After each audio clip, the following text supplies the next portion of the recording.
Welcome to the program agenda. I'm your host, Cito Beltran, on this Tuesday morning, August 30, 2022. And I hope that you are all feeling well, that you've had a nice, warm breakfast, and you're looking forward to the day.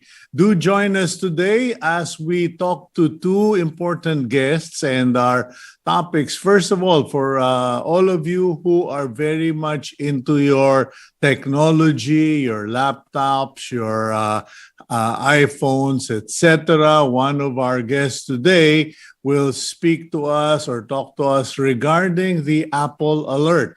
Recently, Apple, the technology manufacturer of phones and laptops and computers, made an announcement that there is a security risk in some of their devices. I won't dive into that right now because I will leave that to our guests, but if you're an Apple user, you might want to listen in. Also, those of you who are so much into TikTok, we will also talk about TikTok because there are allegations that TikTok operators, the company, could actually get data from your devices or from your account. Of course, that's been said before. Remember the Huawei scare and all the 2000 virus, etc. So we're going to talk about that today. Another topic, our first topic for today, will be all about the budget, the proposed budget for 2023. And why should you be concerned? Because as the discussions are ongoing in Congress and the Senate, you will be able to know what to expect. Can you expect better social services? Can you expect better health care?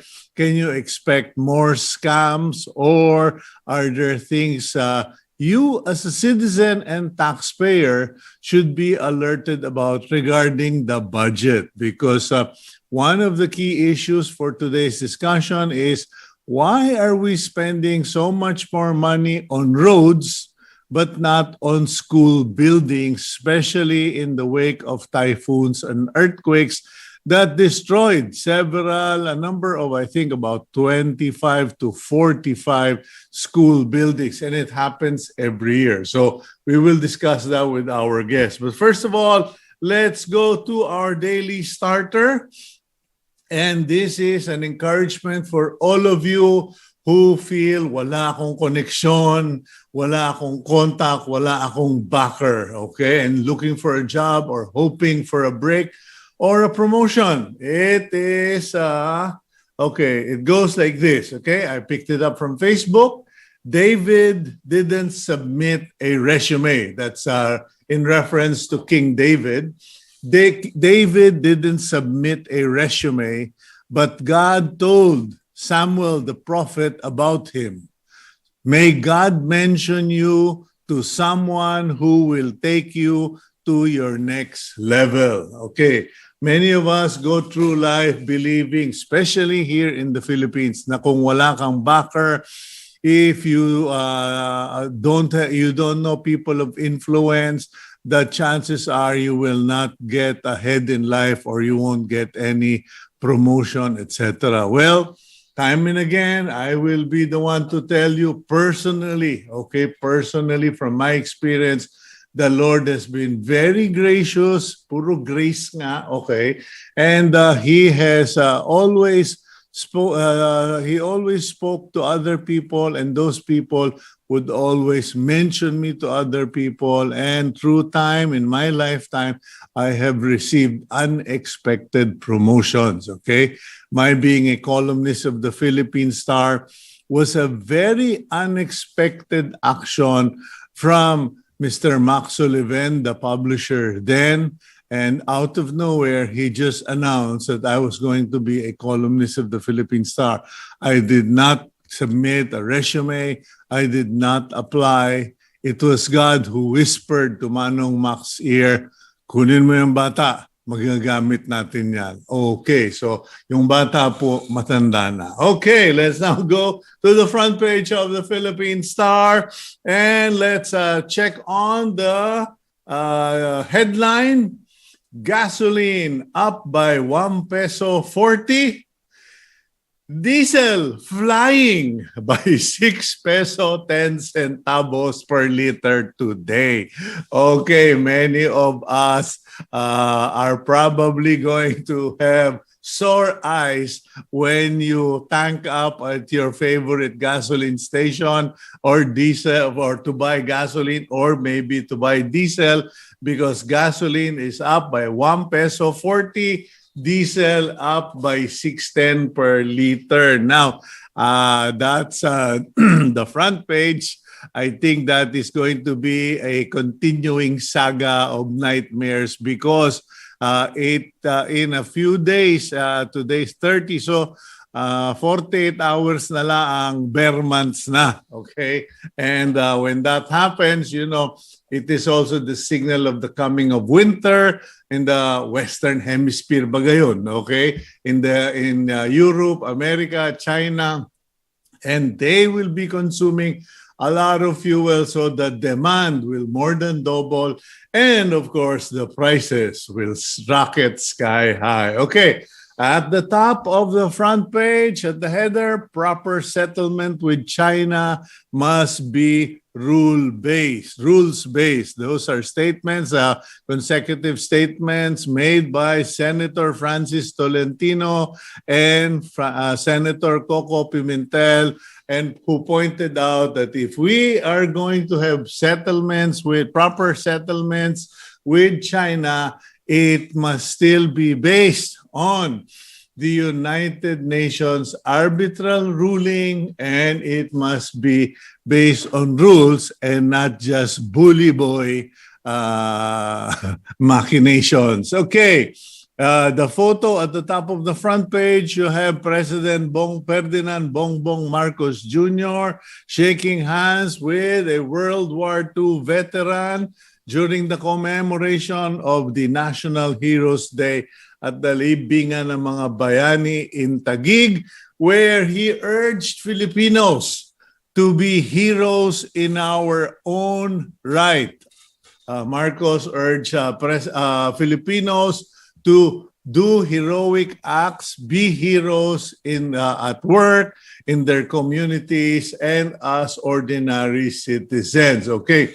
Meanwhile, frontliners were honored as heroes by Presidential Advisor on Peace and Reconciliation and Unity, Carlito Galvez, who paid tribute yesterday to the frontliners as a new breed of Filipino heroes in the face of the COVID-19 pandemic. Okay. And the center photo there, that huge picture, is a photo of Jordan Clarkson of Gilas Pilipinas. The team won yesterday against Saudi Arabia, and they won 84-46. Okay, panalo. Wag na natin sabihin nilang paso. Okay.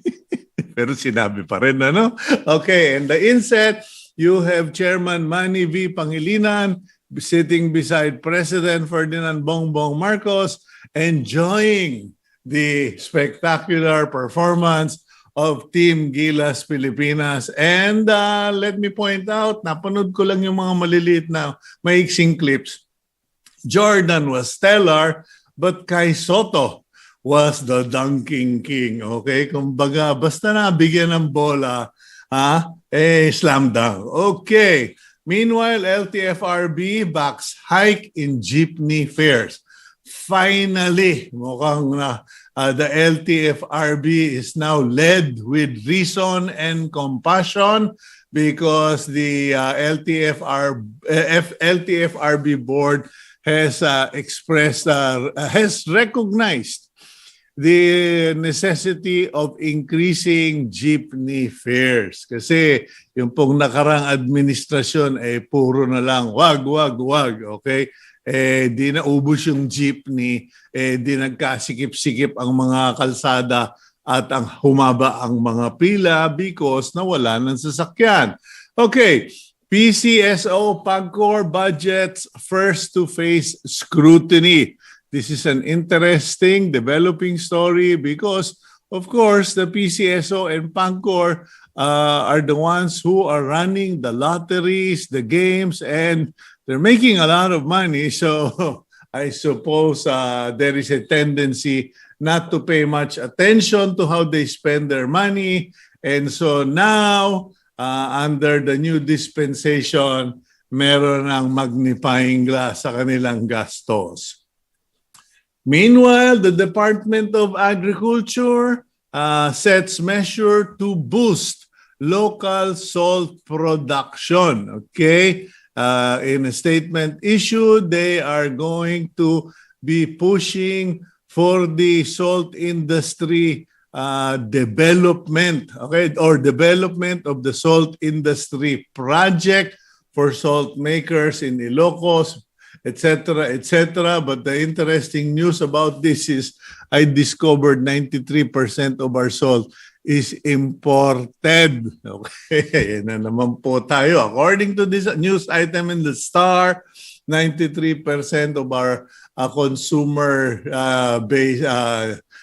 consumer salt is imported. Areco po. Okay. The photo at the left bottom of the Philippine Star, Taylor Swift accepting the award for Best Long-Form Video for All Too Well. And Lisa, okay, Lisa accepts the award for the Best K-pop for La Lisa at the MTV VMAs 2022. Fair weather across the Philippines, but typhoon may soon enter, okay? For the next few days or next 3 days, the Pag-asa believes we are going to have fair weather except for the usual thunderstorms this time of the year. But they are expecting Typhoon Hinamnor to enter the Philippine area of responsibility, but the trajectory is towards Taiwan. Okay, last but not the least, Obiena wins another gold in Germany. Okay, so yung ating pole vault champion, si EJ Obiena, once again gathered a gold medal in Germany, and that just goes to show that he has been consistent and that he has been representing our country and doing us a great service. Okay, now let's go to our interview program. And let's introduce our first guest. Arlene Brosas is the Gabriela Women's Party representative. She has been serving the legislative branch since the 17th Congress. Aside from her work as a legislator, Brosas currently serves as the Vice President for Party-list of the Association of Women Legislators Foundation. Congresswoman Brosas, welcome to the program. Hello, good morning. Good morning, Sito. Magandang umaga sa inyo, sa lahat ng nakikinig at nanonood ng agenda. Okay, Congresswoman, minomonitor ko, basta nadidinig ko yung pangalan mo, nakikita ko yung pangalan mo. Sabi ko, okay, this is going to be interesting because you have a knack for picking on the sensitive issues that are close to the hearts of Filipinos when it comes to the legislative political scenario. Kumbaga, the last I saw you, medyo mukhang nadagdagan ng 2-3 puting buhok yung ulo mo when you saw the budget proposals or the plans where the Department of Education was not getting the needed funds for school buildings.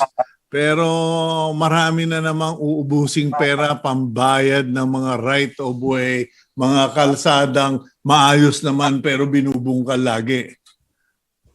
Yeah, so actually Sito, yan nga yung naging topic natin doon sa interpellation natin. Sa una pa lang na pagsalang ng budget deliberation, which is supposedly ito yung yung sa DBCC pinag-uusapan dito yung mga prinsipyo, what's behind doon sa budget natin, ano yung importante o mahalaga o pinaprioritize ng ating budget for 2023. Apparently, mula doon sa 5.268 trillion, pinakamalaking bahagi mapupunta talaga, 1/3 halos nito ng 2023 budget ay sa pambayad utang.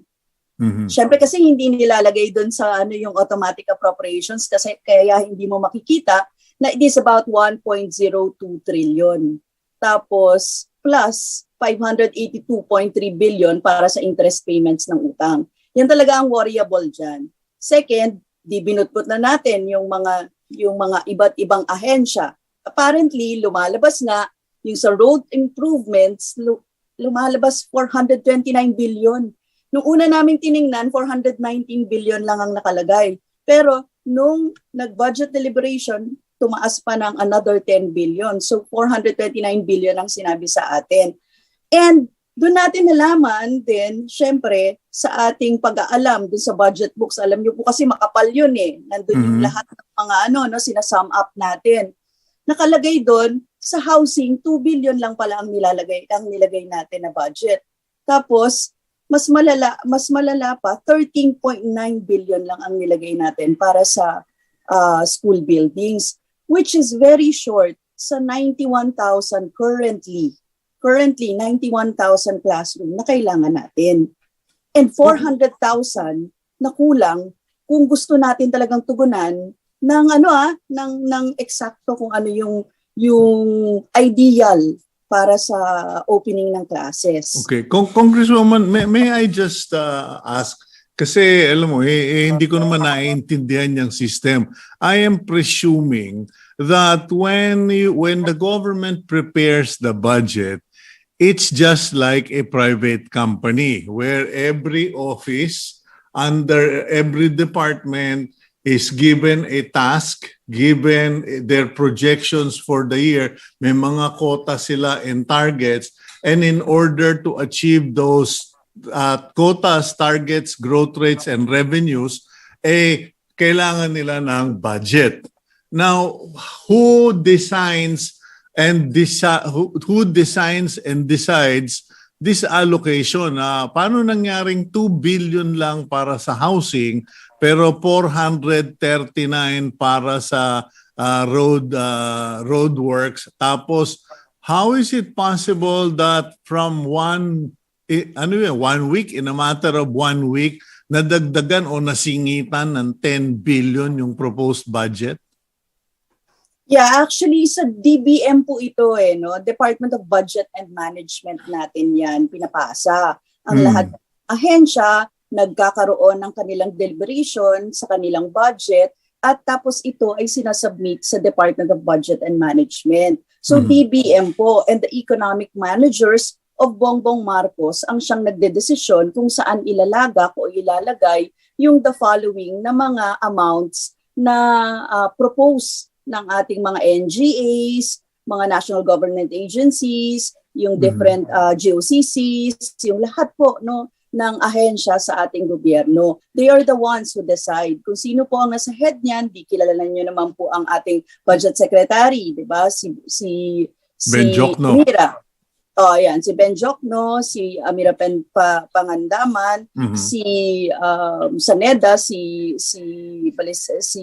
Secretary Balisacan. Balisacan, Tapos, yan yung mga yan sila ang nag-uusap kung saan, paano ilalaan, magkano ang ilalaan sa the following na mga ahensya. Ganyan. I-approve, kumbaga. So, they talk about it at yun yung Pero But Congresswoman, 10 billion singit.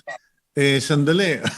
Hindi yan 10 pesos, hindi yan 10,000, not even 10 million. I mean, 10 billion is a lot of money to just insert in one category just like that. Yeah, apparently nung last na check natin, hindi natin malalaman unless hindi nila sabihin, parang ganyan, ano. So far kung nasa budget books, yun pa lang yung ano, unless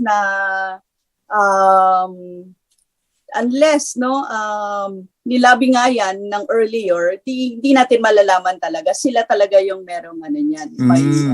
Oo. Okay. Sa kanila yan. Oo. Ano ang concern mo? Because you represent your constituents. You represent the party that you are under, or you represent Filipino people in Congress. Now, ang tanong, ano yung nakikita mo and kinababahala mo?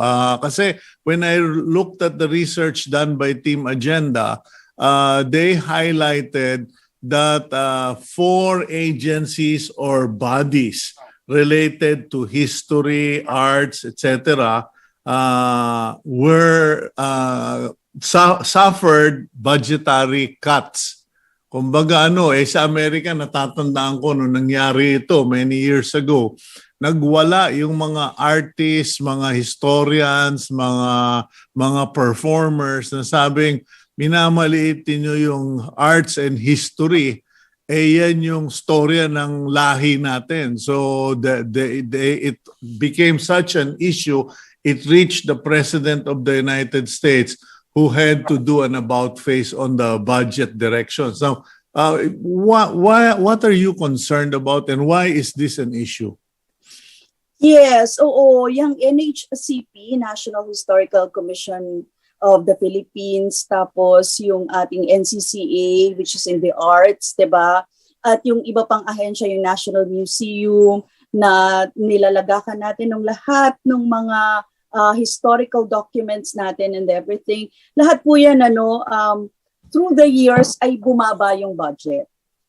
Pero ang pinakamalaking slash ay ngayong taon na to. At dun po kami nagwo-worry kasi syempre, alam niyo naman ngayon, yung historical distortions, yung napakaraming mga nagaganap na hindi na malaman ng mga tao yung fake at saka yung totoo, di ba? Yung truth and facts dyan sa mga nagaganap dito sa ating bayan. Tapos with the quality of education na meron tayo, we need institutions din na talagang makakatulong para doon sa pag-further nung ating history. Pero apparently, kung hindi mo yan lalagyan ng subsidy, anong mangyayari sa kanila?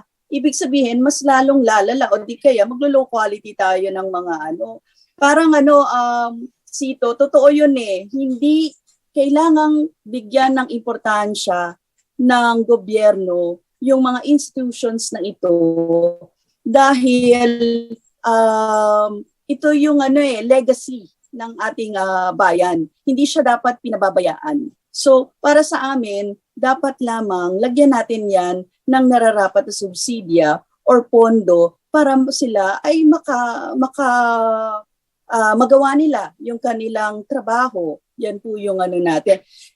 I-juxtapose ko lang yan, Sito, doon sa pondo natin for example, kasi ito po yung mga pondo natin kung saan napunta Ang pinakamalaki kasi din sa pondo na napuntahan natin halimbawa sa DILG, lumalabas dito merong 453% increase dito sa communicating for perpetual end to extreme violence and forming alliance towards positive change and enriched communities. Meron ditong about sa 23 budget 85 billion. Sa 25 billion sa preventing and countering violent extremism and insurgency. 25 million pala. Dun sa strengthening of peace and order councils, 112 million. Sa end local communist armed conflict, merong pumapatak na magkano yan? 10 billion. So lahat ito napunta dito, pero yung mga kinakailangan natin na mga importante, na pondohan, hindi doon napunta yung mga kailangan natin. Lumaki rin ang gustong pondo natin para sa AFP Modernization Program. Mula po 29 billion, naging 40 billion. Pero pag tiningnan niyo po yung budget message ng presidente, wala doon yung mga ganong detalye. Pero apparently, dito yung mga malalaki o lumolobo natin na pondo sa bayad utang, sa road networks, sa ganitong mga programa, nag-i-increase ng, imagine niyo po, 453% increase, 66%, 20%, 161%. So ganyan yung napupuntahan.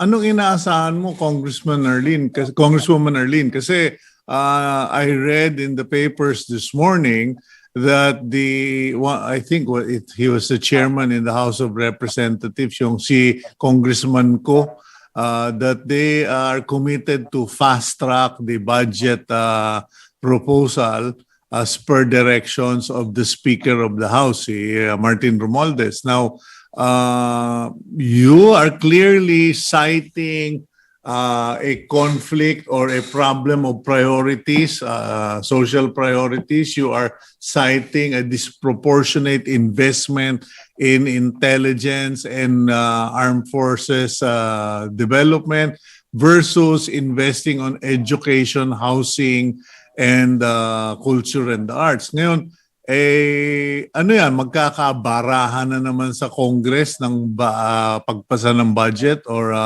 do you have the numbers to do that, or are you just going to protest and watch it sail by?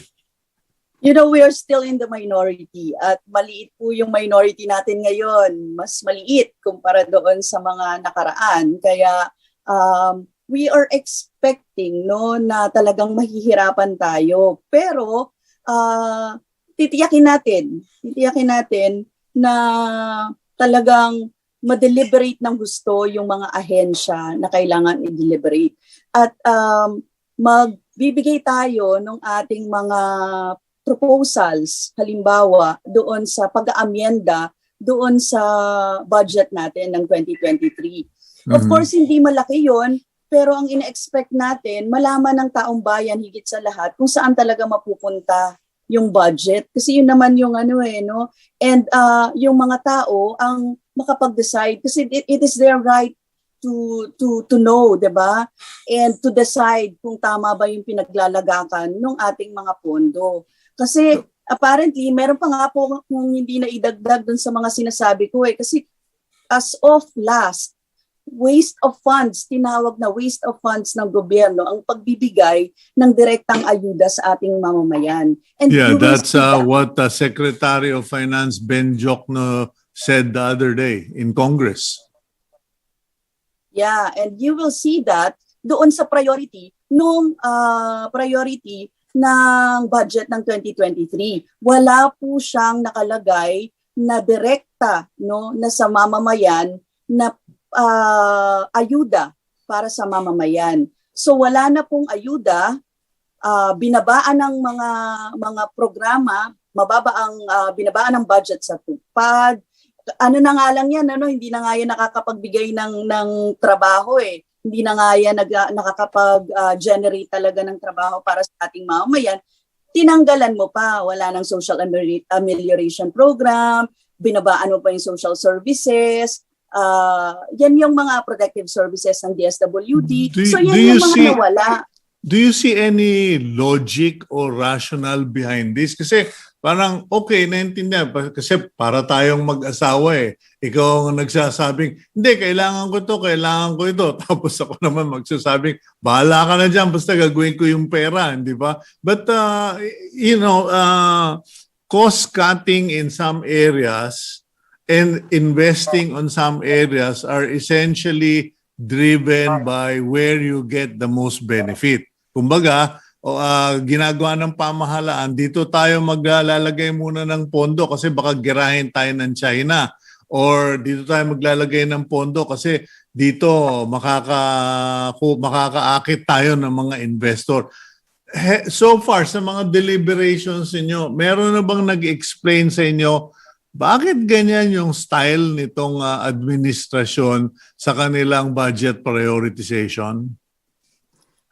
Actually, kaya nga kina-question namin yung kanilang sinasabi na kailangan daw nila, etong budget na ito ay for prosperity, economic transformation, ganyan, inclusivity. Pero apparently, pag tiningnan mo na sa budget, yung mga details, nasan doon yung inclusivity kung crisis yung hinaharap ng ating mga mamamayan. Our key figures, mataas ng 6% yung ating unemployment. Because alam niyo naman ang joblessness natin, 2.99 million mula sa 2.93 million dati. Nadagdagan pa ng 600,000.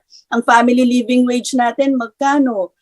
Diba? 18 pesos, kaya bang kumain nun? Gusto ko nga tanongin doon sa mga economic managers na yun. Magkano raw? Magkano raw, Congresswoman? Kada araw ang food. Hindi yun kaya. Kahit ano kanyo? Sandali, ano kanyo? 80 pesos? 18 pesos. Ni bigas po hindi yun makakabili. Kaya bumili po ako ng isang mangkok ng ulam kahapon doon sa karinderya sa kanto. Yung gulay. Yung isang mangkok 45 pesos. So, kung 18.62, sabihin natin, may 62 pesos pa yun, Osito. May 18.62 pesos. O di kaya, ang halimbawa ngayon, ang kailangan ng tao ay 1,100 family living wage. Sila din ang merong may datos yan sa NEDA. Tapos, ang walang savings sa ating bansa, 7 out of 10. So, ano ang kailangan natin? Ang kailangan natin, ayuda para sa krisis na hinaharap ng ating mga mamamayan. Pangalawa, kailangan po natin ng trabaho. Kaya yung mga trabaho, kailangan nag-generate talaga siya ng trabaho sa baba. Hindi po yung construction work. Kasi yung construction work, sa pangmatagalan, hindi po yan trabaho. Diba? Kasi pag na-build na yung hindi na tapos na yung hindi siya sustainable na sinasabi nila doon sa kanilang mga ang gaganda po ng mga tawag nila mga sustainability, inclusivity, yan ang kanilang prosperity. Pero Ma'am Arlene, matanong ko, balikan ko lang yung tanong ko. Did any of these presenters of the proposed budget explain the logic or rationale in how they prioritized and proportioned money allocation? Kumbaga, hindi, kasi kailangan natin bayaran yung utang. Given yan. Because meron tayong timetable. Pero yung iba, katulad dun sa mga pinaglaanan ng pondo, sinabi ba nila kung bakit doon nilalagay ang pera at hindi at binawasan yung mga essentials katulad ng school building, history, culture and the arts, etc. Ang lagi nilang sinasabi, yung absorptive capacity ng mga ahensya. Halimbawa, sa Department of Education, yung absorptive capacity daw, dinagdagan na daw nila, so sapat na yon. Pero pag tinanong mo kung tama ba o sapat na yung pondo dyan, sasabihin din naman nila hindi. So apparently, may disjoint, may disjoint doon. Yung absorptive capacity is kahit bigyan ko kayo ng 100 billion, hindi nyo naman kayang gamitin, hindi nyo kayang gastusin, so walang saysay na bahain namin kayo ng pondo. Pero sinasabi ninyo, inaamin din nila na kulang pa rin sa pondo yung mga ahensya na yon. Kasi why do road networks, napakasimple po, kaya nga nilang magawa ng mga road networks Bakit yung bakit yung school buildings hindi? Parang, 'di ba, logic says sa atin na bakit ganon, hindi yun kayang i-prioritize ng government, parang ganyan. Especially education yan. Okay, so last question ko na lang, Congresswoman. At the end of the day, you are a minority. Ika nga, napakaliit nyo na. But kumbaga, let's make a deal. Sabihin sa'yo, let's make a deal. What is the one thing that you will demand that be put across in terms of budgets? In terms of budgets, talagang meron na po tayong mga hinahanda specifically doon sa direct subsidy, talaga para sa ating mga magsasaka, para sa ating mga mangingisda, kasi yun yung mga kailangan Direct subsidy din doon sa transportation sector. Hindi po doon sa mga malalaking big ticket projects, kundi doon diretso halimbawa sa mga driver at saka doon po sa mga at saka syempre maglaan tayo ng ayuda, sabi nga namin. And of course, kahit yung health budget natin parang walang COVID. So kailangan po natin yan ayusin. So in every section po, from education, health, hanggang doon sa agriculture, magkakaroon po tayo ng mga amendments and provisions na ipapasa nating proposal para dyan. But basically, ang gusto po natin, hindi pa dito sa mga projects nila ng pangpasismo, yung mga end local communist armed conflict nila, ilagay yung lahat ng mga pondo na kakayanin pa natin doon sa mga ayuda, social services na kailangan ng ating mga mamamayan. Yeah. Okay, well, Congresswoman Brosas, thank you very much for your time. Maraming salamat sa iyong katapatan sa iyong tungkulin. God bless you and more power. Thank you. Maraming salamat, Sito. Maraming salamat sa agenda. Okay. Yan po si Ma'am Arlene Brosas, representative party list ba siya? Parang alam ko Gabriela woman party list. Patayin ako ng anak ko. Binoto pa naman niya yung Gabriela. Okay. Anyway, we'll go for a quick break, and when we return, another very interesting topic. Because yung mga iPhone, Apple nyo, medyo parang Garden of Eden Laging may ahas na nagtatago. According to Apple, there may be a potential security weak spot in their devices. So, tanongin natin yung ating consultant for free on technology and cybersecurity. We'll be right back after this quick break.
Okay, welcome to the program agenda. Welcome back. Okay, we are on part 2 of the program today. And let me read some of the topic information prepared by our research team on agenda. Security researcher Felix Krause claims popular app TikTok's iOS app has a code that allows it to monitor all keystrokes and taps on the screen, including text inputs like passwords and credit information. We can't know what TikTok uses the subscription for, but from a technical perspective, this is equivalent of installing a key logger on third-party websites. TikTok spokesperson said that the platform isn't engaging in any wrongdoing, okay, saying that Krause's conclusions are incorrect and misleading while confirming those features do exist in the code. And then recently, a few weeks ago, Apple released 2 security reports about an issue. Apple's explanation of the vulnerability means a hacker could get full administrative access to the device.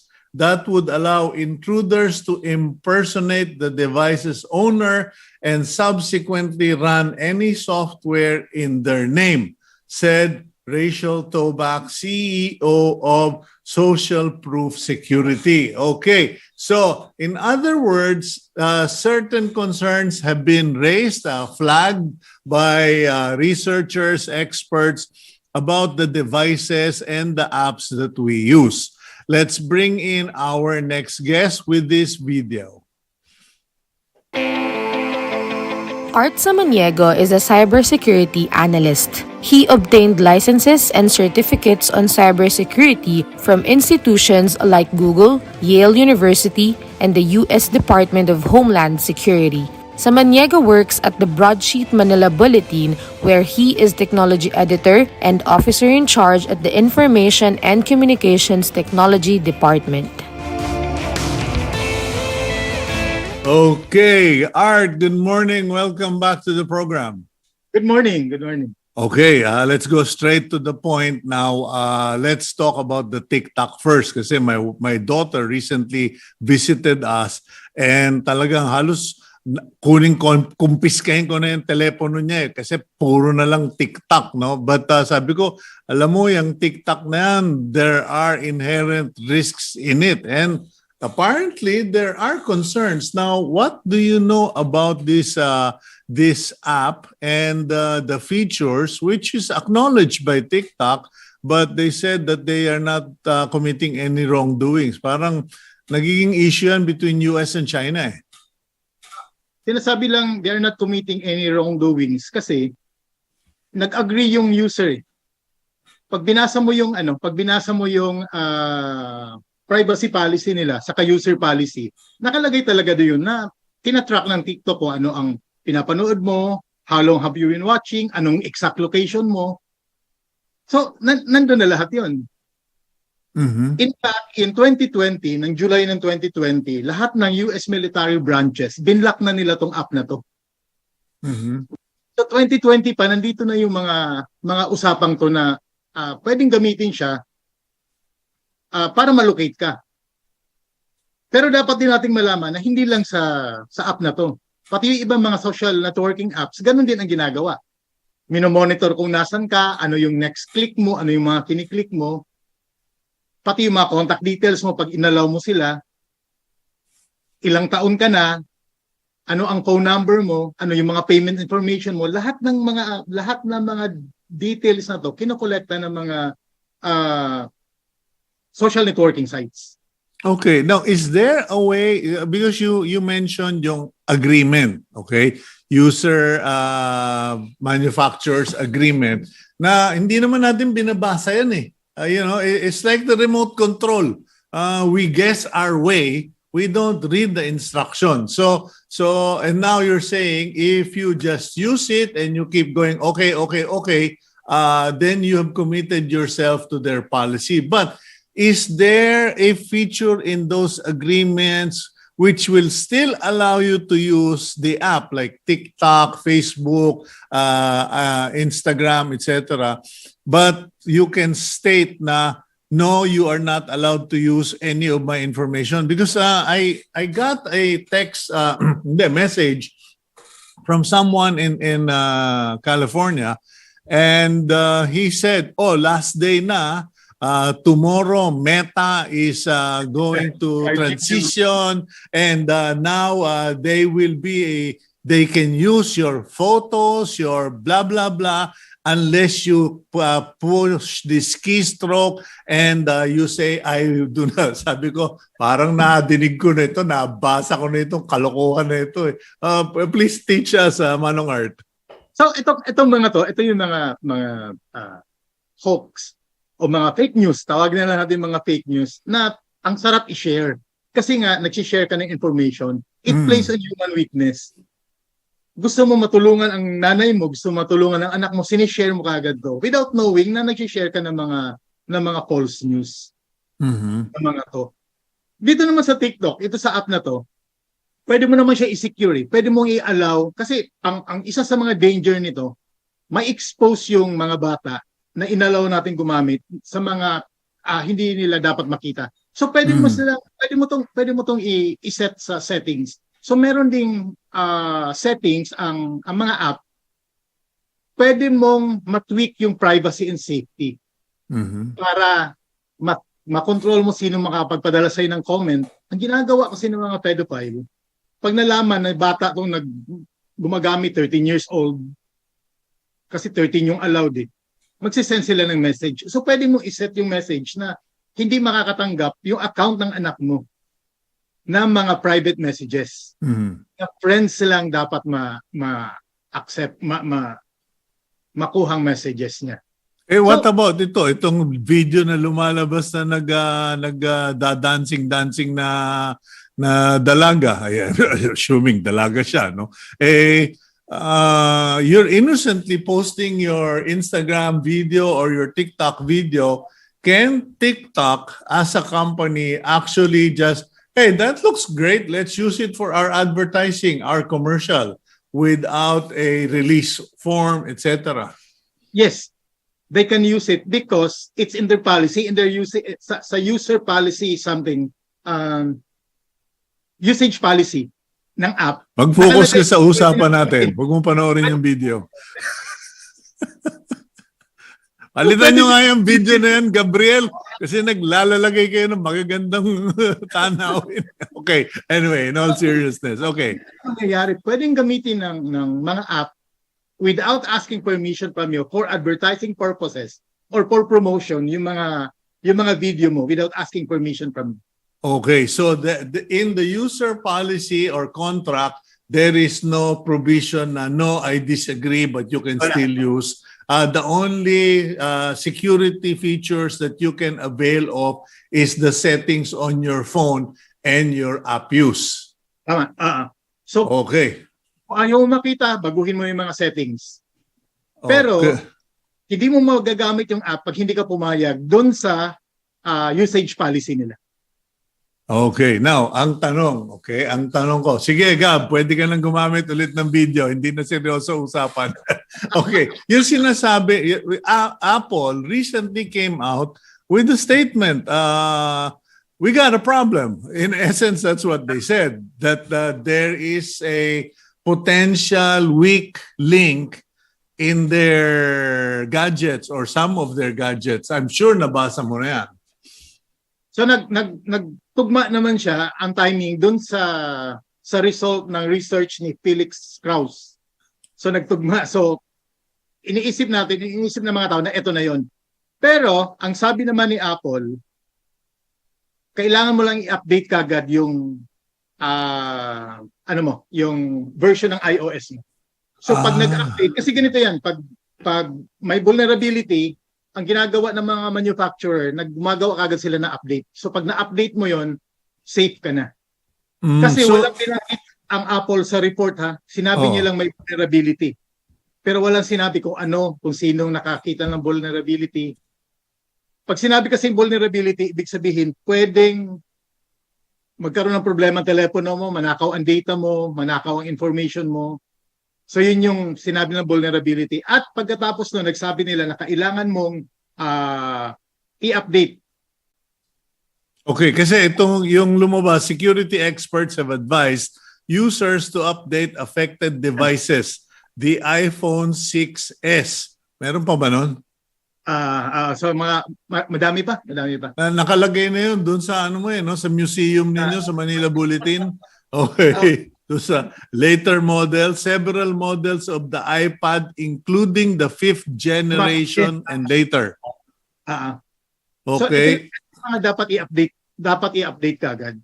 And iPad Air 2 and Mac computers running Mac OS Monterey. So essentially, update lang naman ang issue. Hindi siya, kasi ang impression ko, Art, was that it was a hard drive or a chip that could not be fixed by any electronic program. I thought it was a design flaw in a hardware.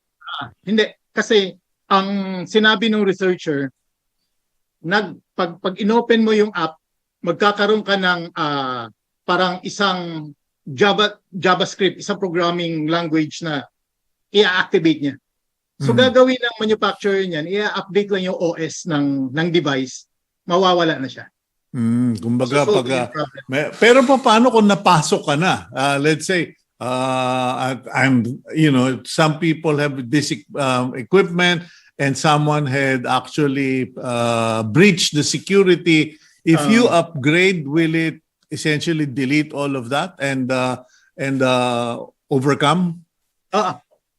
Pero pag napasok ka na before the update, pwedeng nanakaw na yung data mo. Pwedeng nanakaw na yung information mo.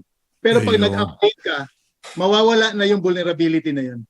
Itong mga dumadalas, I keep hearing or reading from people I know, my account was hacked. Someone pretended to be me, etc. Is that app-related or is that one of those multiple-step mistakes that people make? And how does it happen? How are these people able to hack Facebook accounts, IG, etc.? So, ang ginagawa nila, phishing. Yung phishing, yun yung pag-uto sa'yo na mag-click ng link at mag-input ng information mo. Nangyayari to. Marami mga taong nabiktima nito. Pero meron din parang yung nag-send sa akin ng message, wow, I saw an old photo of you. So ako naman, si tanga, kinlik ko. Click mo. Tapos biglang nalaman, this is no longer available. Sabi ko, nako, may problema tayo dito. So biglang sinabihan ko na yung commander ko, my beloved darling, sabi ko, change all the passwords just in case immediately, which we did. Okay, so yun, pag meron pala nagsabing, I saw a photo of you or wow, great video. Huwag maniniwala, huwag mag-click sa mga ganun. Pero merong ginagawa ang mga scammer ngayon. Pag hindi manakaw yung account mo, gagawa sila ng fake account mo.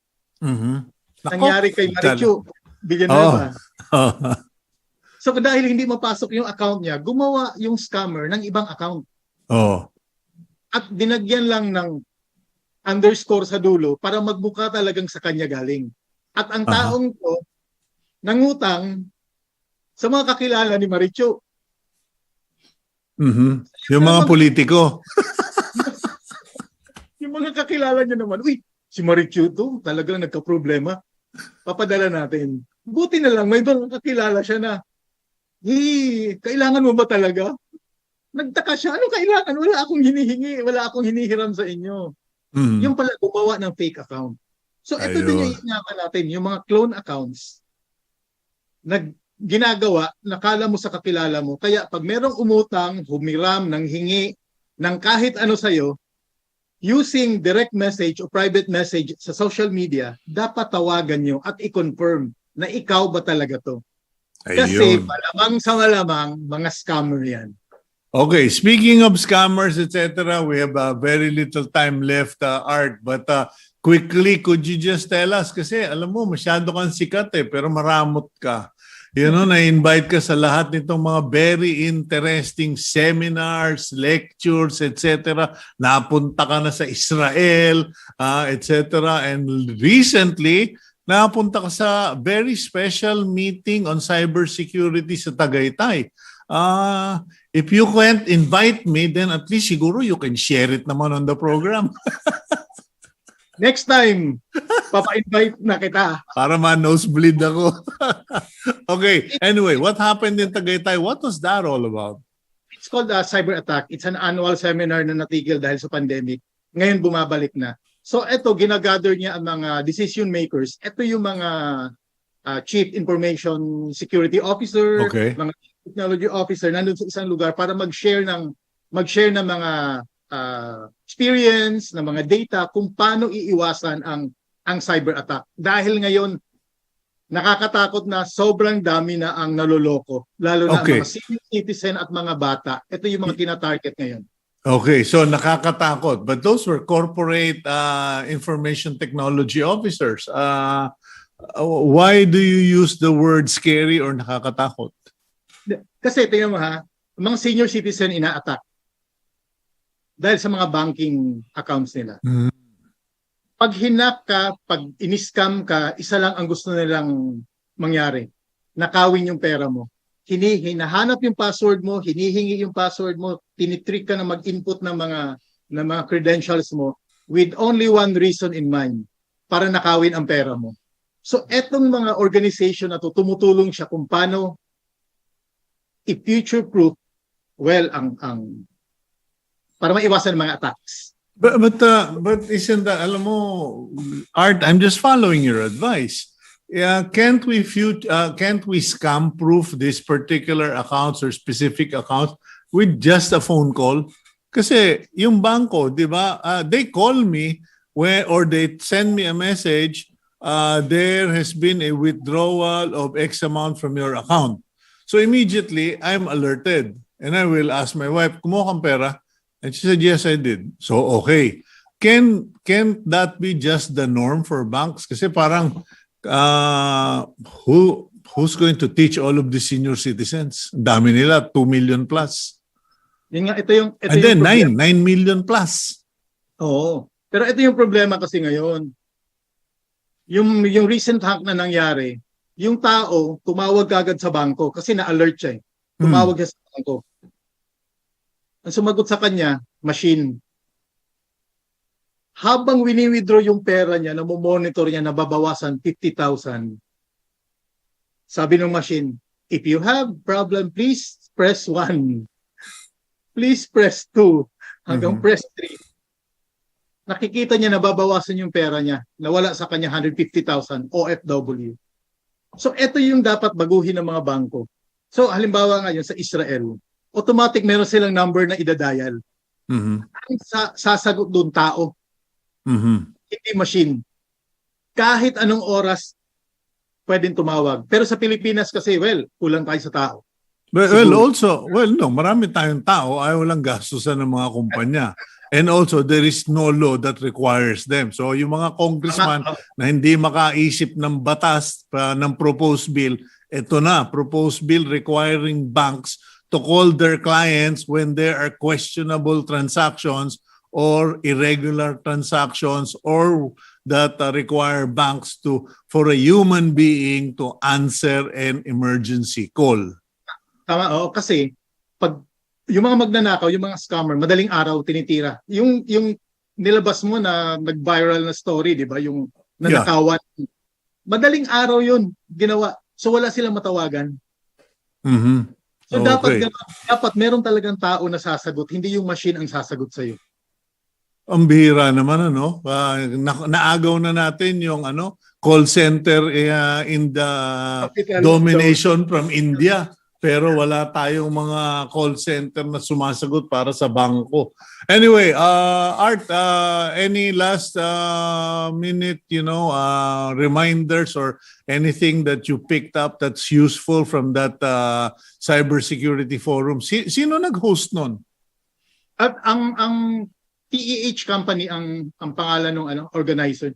Mm-hmm. Singaporean company siya. Sige, so, I'm sure you will forward the contact numbers to me para ma-interview namin. Anyway, you were saying? Yun lang. Gaya ng sinasabi ko lagi, always make a complicated password. Dapat complicated yung password mo. Never reuse your password. Wag uulitin yung password kasi pag na-hack yung isang account mo, lahat ng account mo wala na. dapat iba-iba yung password mo, isang account, isang password. And use two-factor authentication or ang tawag doon, yung one-time password na sinasabi nila yung sinesend sa'yo by text, or use a Google app authenticator for your two-factor authentication. Okay.